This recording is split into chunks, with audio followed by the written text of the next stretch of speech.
Hi అండి, welcome to Anusha Ram Cherukuri. నేను మీ అనుష. ఈరోజు మీకు హెల్దీ రైస్ చేసి చూపిస్తానండి. అదే మునగాకు పొడితో రైస్ అండి. చాలా టేస్టీగా ఉంటుందండి. పిల్లల లంచ్ బాక్సులకి ఇది పర్ఫెక్ట్ రైస్ అండి. చాలా క్విక్ రెసిపీ అండి. సో లేట్ చేయకుండా ఎలా చేయాలో చూద్దాం రండి. నేను ఇక్కడ ఒక బౌల్ రైస్ తీసుకున్నానండి.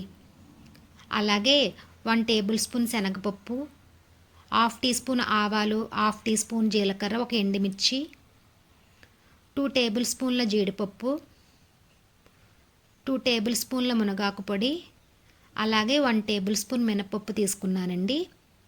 ఇప్పుడు ప్రాసెస్ చూద్దామండి.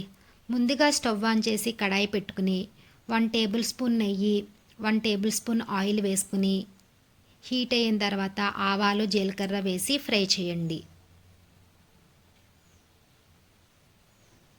తర్వాత మినపప్పు, శనగపప్పు కూడా వేసి ఫ్రై చేయండి. ఇవి ఫ్రై అయిన తర్వాత ఎండుమిర్చి, ఒక రెమ్మ కరివేపాకు కూడా వేసుకుని ఫ్రై చేయండి.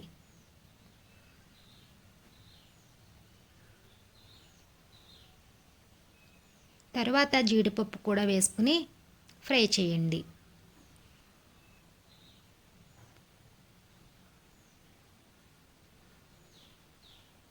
ఇవి ఫ్రై అయిన తర్వాత మునగాకు పొడి వేసుకుని 1 నిమిషం ఫ్రై చేయండి.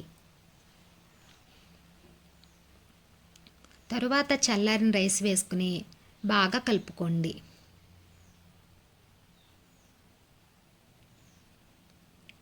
ఇప్పుడు రైస్కి సరిపడా సాల్ట్ వేసుకుని కలుపుకోవాలండి. ఆల్రెడీ మునగాకు పొడిలో ఉప్పు కారం అన్నీ ఉంటాయి కాబట్టి కారం సరిపోతుందండి. సాల్ట్ చూసి యాడ్ చేసుకోండి. చూసారు కదండి, చాలా సింపుల్గా మునగాకు రైస్ రెడీ అండి. చాలా టేస్టీగా ఉంటుందండి ఈ మునగాకు రైస్.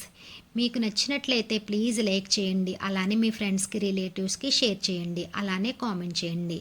మరిన్ని రెసిపీస్ కోసం మా ఛానల్ని సబ్స్క్రైబ్ చేయండి. Thank you for watching.